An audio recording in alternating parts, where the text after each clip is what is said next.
Përshëndetje. Para se t'ju them ato që kam për të thënë, siç e dini, për dita bëj këtë shëtitje në natyrë dhe jam këtu në një park dhe kjo që shikoni këtu, t'ja tregoj, është një pemë shumë e bukur dhe është ajo pema që bëj terapi shumer dhe ajo është gjinia femërore, shikoj edhe këtu, është tamam sikur bëj dorën në zemër të gjinisë femërore. Mos harroni që dhe pemët mund t'ju kthejnë përgjigje për çdo gjë, do një pyetje po apo jo. Akoma pyesni si është energjia ime, akoma dhe shëndeti për shembull, për gjithçka. Do t'ja tregoj siç është kështu. E tëra sa e bukur, madhështore, ashtu si ne femrat dhe gjinia femërore, por që kemi harruar çfarë jemi. Dhe kjo përballë është gjinia maskullore, do më thënë, kështu i kam emërtuar. Tani për do një do të thotë çmenduri kjo. Me i tha të skajë, kurse ajo pema atje është bashkimi.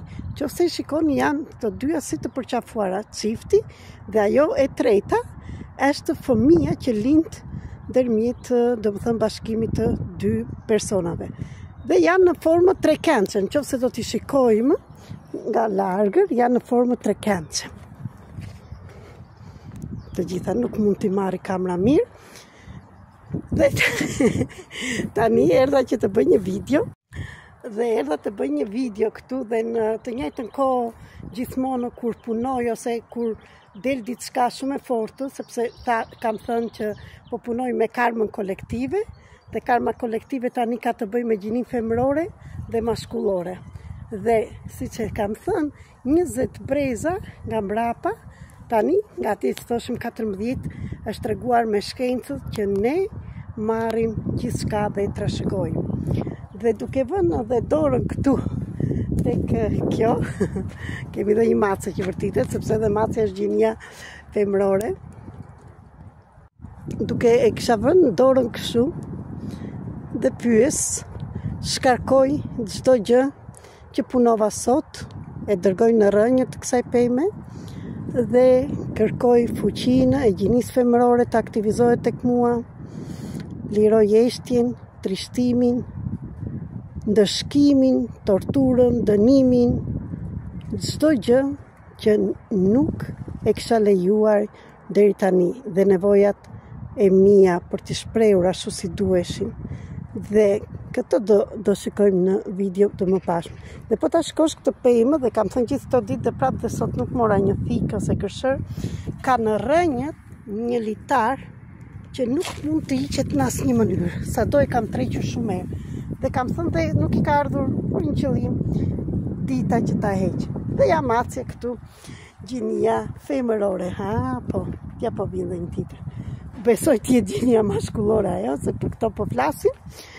Dhe kështu si e kisha përqafuar pemën këtu, dhe kisha mbyllur sytë dhe po bënja ushtrimet e mia këtu, kalon një grua, më qeshet akoma, dhe që nga larkë më tha, zonjë, në greqisht, je mirë, se do më thënë, tha kjo që më sytë e mbyllur, e shtetur të këpema nuk është mirë, do më thënë, gjinia femërore, shikoni sa shumë dikon, është ajo instikti i nenës, ajo instikti i mbrojtjes, ajo instikti të gjindem, të japë, dhe aq më tepër në një femër.